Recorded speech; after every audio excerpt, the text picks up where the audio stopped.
Hello दोस्तों, नमस्कार। मेरे YouTube चैनल में आप लोगों का स्वागत है। हम लोग क्या पढ़ रहे थे? व्यवहारवाद और उत्तर व्यवहारवाद पढ़ रहे थे, लेकिन जो है उस पर हमारा वीडियो कल आएगा। आज हम लोग देखेंगे भारत के संवैधानिक विकास। संवैधानिक विकास में हम लोग चलते चलते जो है पहुंच चुके हैं राजभाषा तक। और जो संविधान है, यहाँ से कोई भी एग्जाम आप दे रहे होंगे, क्वेश्चन पूछा जाता है टीचिंग लाइन को छोड़ के भी, क्योंकि संविधान जो है हमारे देश की रीढ़ है। और भारत देश के प्रत्येक नागरिक से यह जो है उम्मीद की जाती है और आशा की जाती है कि उसे जो है संविधान के बारे में जानकारी होना चाहिए, क्योंकि जब तक आपको अपने देश के संविधान के बारे में जानकारी नहीं है, तब तक ना तो आप अपने अधिकार के लिए लड़ सकते हैं, ना तो आप अपना कर्तव्य समझेंगे कि हमारा देश के प्रति क्या कर्तव्य है और हमारा क्या अधिकार है। तो इसलिए प्रत्येक नागरिक को तो संविधान समझना और पढ़ना बेहद जरूरी है। तो चलिए, चाहे एग्जाम की दृष्टि से, चाहे जो है भारत के संविधान को समझने के लिए, अगर आप संविधान पढ़ रहे हैं तो बहुत अच्छी बात है और पढ़ने का भी प्रयास करिए। चलिए, आज हम लोग समझते हैं क्या? राजभाषा। राजभाषा को हम लोग समझने का प्रयास करते हैं और यह एनसीईआरटी का नोट्स है। यहाँ से जो है क्वेश्चन पूछे जाएंगे 100%। तो चलिए वीडियो स्टार्ट करते हैं, देखते हैं हम लोगों को क्या मिलता है। राजभाषा ऑफिस,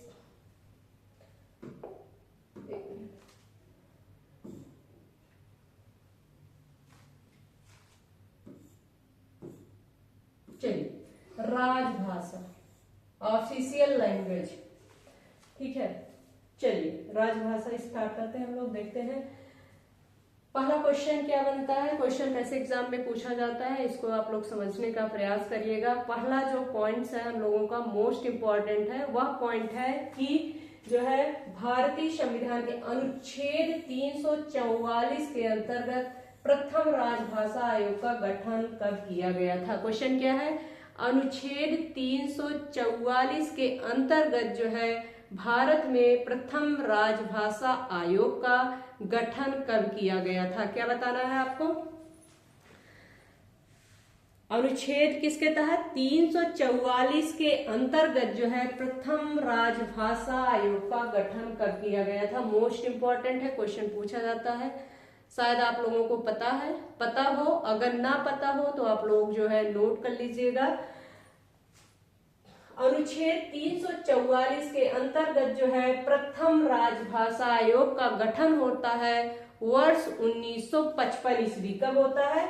1955 ईस्वी में होता है। किसकी अध्यक्षता में होता है? बीजे खरे की अध्यक्षता में होता है। यह भी क्वेश्चन पूछा जाता है कि प्रथम राजभाषा आयोग का गठन जो है किसकी अध्यक्षता में होता है। तो किसकी अध्यक्षता में होता है? बीजे खरे की अध्यक्षता में होता है। किसके? बीजे खरे की अध्यक्षता में जो है 1955 ईस्वी में राजभाषा आयोग का जो है अनुच्छेद 344 के तहत जो है गठन होता है।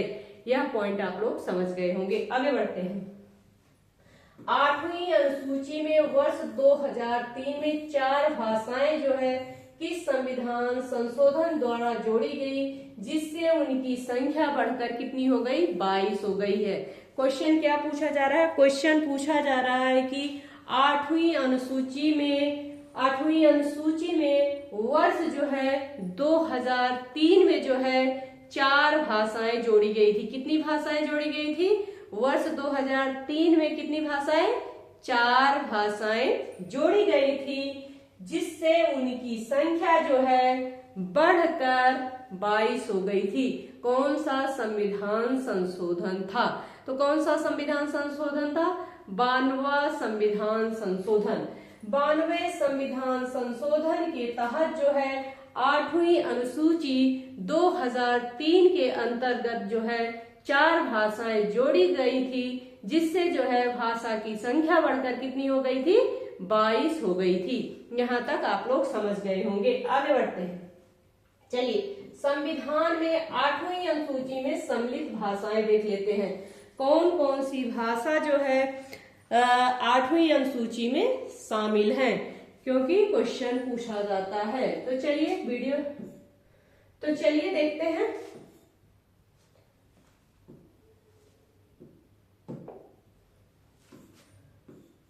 चलिए, हाँ, संविधान में 8वीं अनुसूची में जो है सम्मिलित भाषाएं कौन कौन सी हैं? असमिया कौन सी है? पहली जो है असमिया, दूसरी कौन सी है? हिंदी, तीसरी कौन सी है? कोंकणी, मराठी, और इसके बाद कौन सी है? पंजाबी, तमिल, डोगरी, और पहला जो आएगा असमिया, दूसरा कौन सा आएगा? बंगाली, तीसरा कौन सा आएगा? गुजराती, चौथा कौन सा आएगा? हिंदी, पांचवा कौन सा आएगा? कन्नड़, छठा कौन सा आएगा? कश्मीरी, सातवां कौन सा है? कोंकणी, आठवां मलयालम, नौवां मणिपुरी, 10वां मराठी, 11वां नेपाली, 12वां उड़िया, 13वां पंजाबी, 14वां संस्कृत, 16वां 15वां होगा, 15वां कौन सी होगी? सिंधवी, 16वां कौन सा होगा?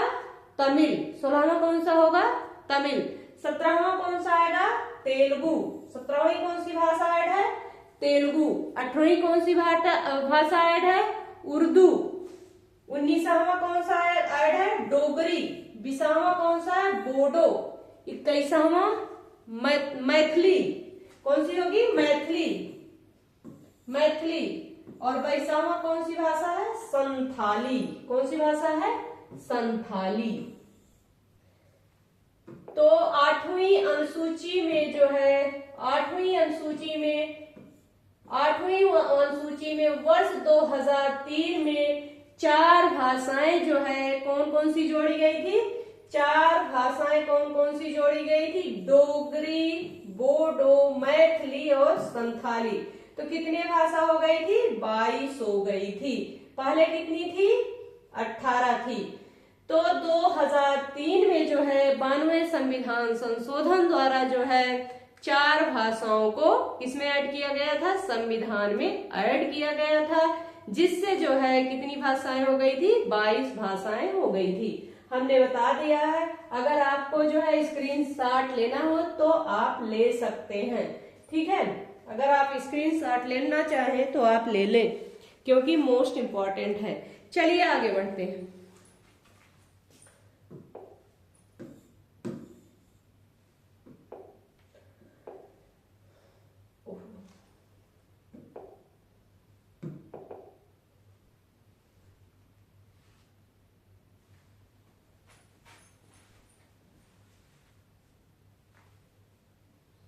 चलिए,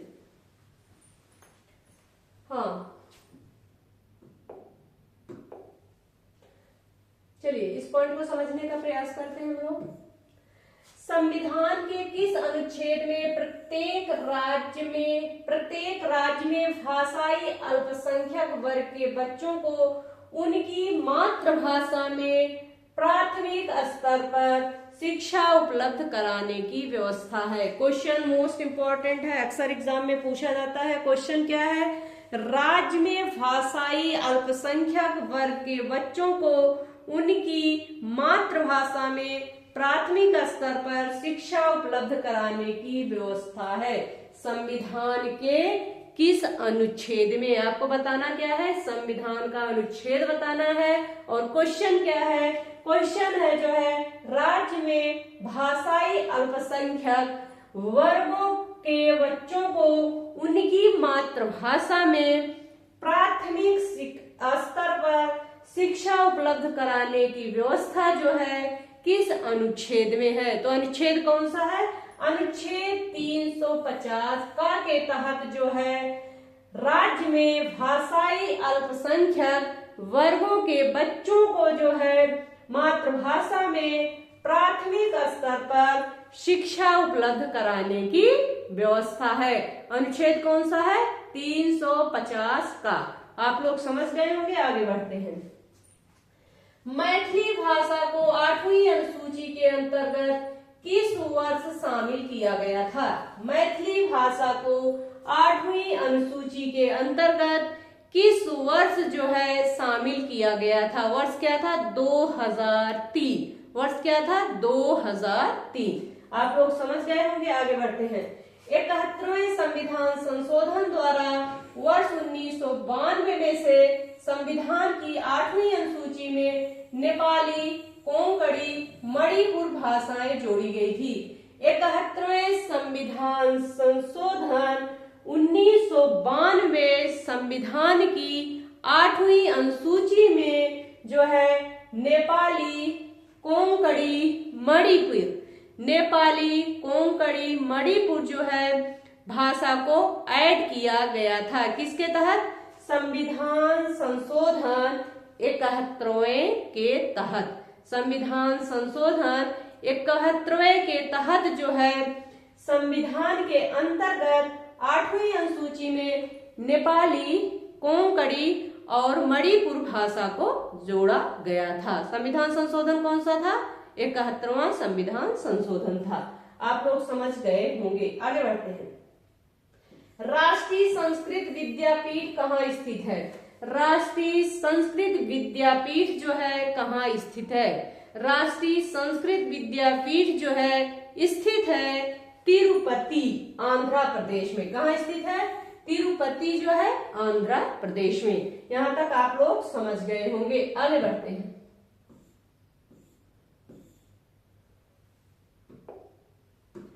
चलिए, अब तक छह भाषाओं को शास्त्रीय भाषा का दर्जा प्राप्त हो चुका है। कितनी भाषाओं को जो है अब तक शास्त्रीय भाषा का दर्जा प्राप्त हो चुका है? कितनी भाषा को जो है शास्त्रीय भाषा का दर्जा प्राप्त हो चुका है? तो कितनी भाषाओं को? छह भाषाओं को जो है शास्त्रीय भाषा का दर्जा क्या हो चुका है? प्राप्त हो चुका है। तो चलिए, छह जो है शास्त्रीय भाषा कौन कौन सी है इसको हम लोग समझने का प्रयास करते हैं। पहली भाषा है तमिल, दूसरी भाषा है तेलुगु, तीसरी जो है पहली भाषा है तमिल, दूसरी भाषा है संस्कृत, तीसरी भाषा है तेलुगु, चौथी भाषा है कन्नड़, पांचवी भाषा है मलयालम, छठवीं भाषा है ओडिया। किस छह भाषा को जो है शास्त्रीय भाषा का दर्जा प्राप्त हो चुका है?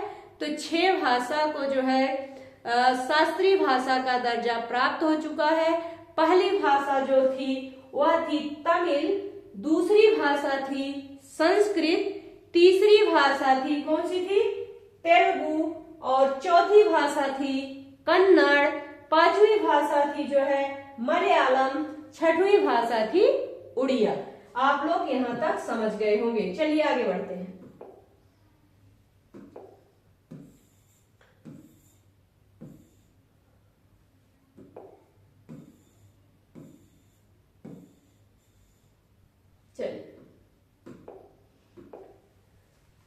चलिए राजभाषा से संबंधित अनुच्छेद देख लेते हैं हम लोग। अनुच्छेद विषय वस्तु संघ की भाषा। संघ की भाषा, अगर क्वेश्चन पूछा गया संघ की भाषा जो है किस अनुच्छेद में है? संघ की भाषा जो है भारतीय संविधान के किस अनुच्छेद में है?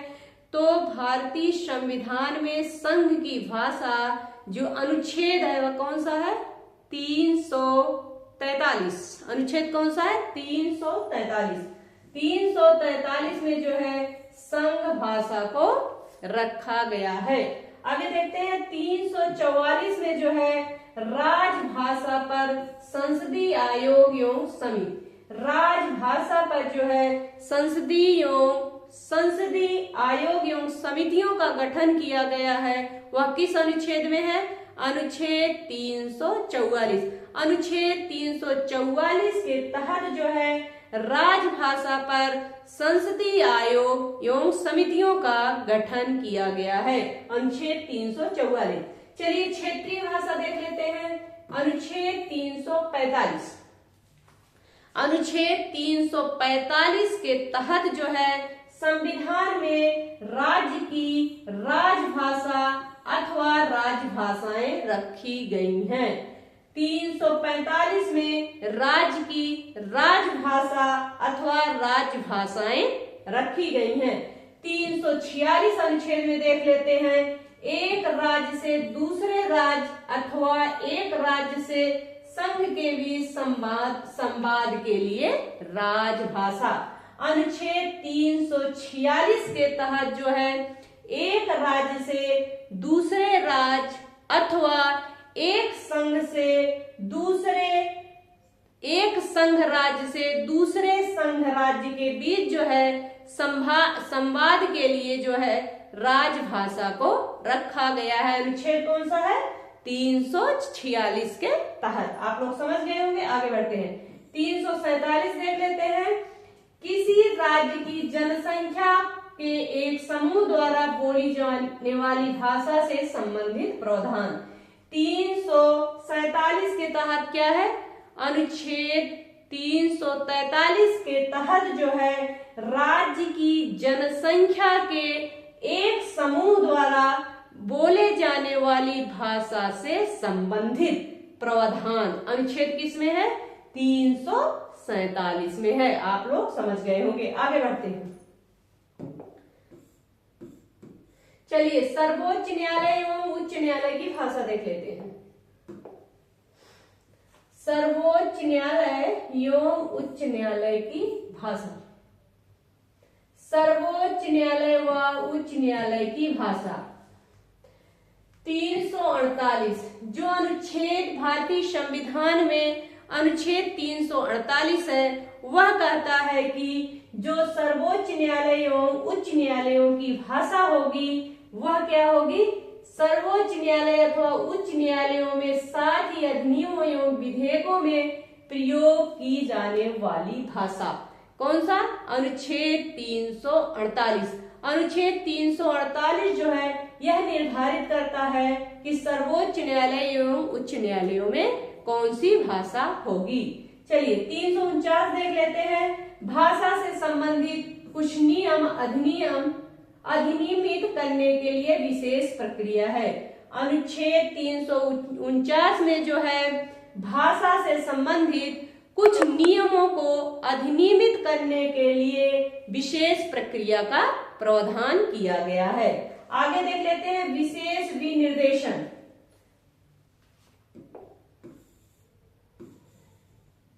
विशेष विनिर्देशन देखते हैं। चलिए 350 जो है शिकायत निवारण के लिए प्रयुक्त भाषा। अनुच्छेद 350 जो है शिकायत निवारण के लिए प्रयुक्त भाषा। 350A में देख लेते हैं, प्राथमिक स्तर पर मातृभाषा में शिक्षण के लिए सुविधाएं। मोस्ट इंपोर्टेंट 350 है, मोस्ट इंपोर्टेंट 350 है। प्राथमिक स्तर पर मातृभाषा में जो है शिक्षण के लिए सुविधाएं। आगे बढ़ते हैं 350 भी देख लेते हैं, भाषाई अल्पसंख्यकों के लिए विशेष पदाधिकारी। 350 बी में क्या है? भाषाई अल्पसंख्यकों के लिए विशेष पदाधिकारी। भाषाई अल्पसंख्यकों के लिए विशेष पदाधिकारी। अनुच्छेद 351 देख लेते हैं, हिंदी भाषा के विकास के लिए विनिर्देशन। हिंदी भाषा के विकास के लिए विनिर्देशन अनुच्छेद जो है 351 के तहत है। यहां तक आप लोग समझ गए होंगे, आगे बढ़ते हैं। वर्ष 1957 में जो है प्रथम राजभाषा संस्कृत समिति किसकी अध्यक्षता में गठित की गई थी? मोस्ट इंपॉर्टेंट क्वेश्चन है। वर्ष 1957 याद करिएगा, वर्ष 1957 में जो है प्रथम राजभाषा संयुक्त समिति, प्रथम राजभाषा संयुक्त समिति का जो है किसकी अध्यक्षता में गठित की गई थी? कौन सा ऐसा व्यक्ति है जिसकी अध्यक्षता में 1957 में जो है प्रथम राजभाषा संयुक्त समिति का गठन किया गया था? तो कौन था? पंडित गोविंद बल्लभ पंत। पंडित गोविंद बल्लभ पंत की अध्यक्षता में जो है वर्ष 1957 में प्रथम राजभाषा संयुक्त समिति का गठन किया गया था। यहां तक आप लोग समझ गए होंगे। आगे बढ़ते हैं। भारत की राजकीय भाषा संबंधी प्रावधान का संशोधन किस प्रकार हो सकता है? यदि भारत के जो है राजकीय भाषा में जो है कुछ संशोधन किया जाए तो वह किस प्रकार किया जा सकता है? आप लोग बताइएगा। राजकीय भाषा संबंधी प्रावधान का संशोधन जो है किस प्रकार हो सकता है? तो किस प्रकार हो सकता है?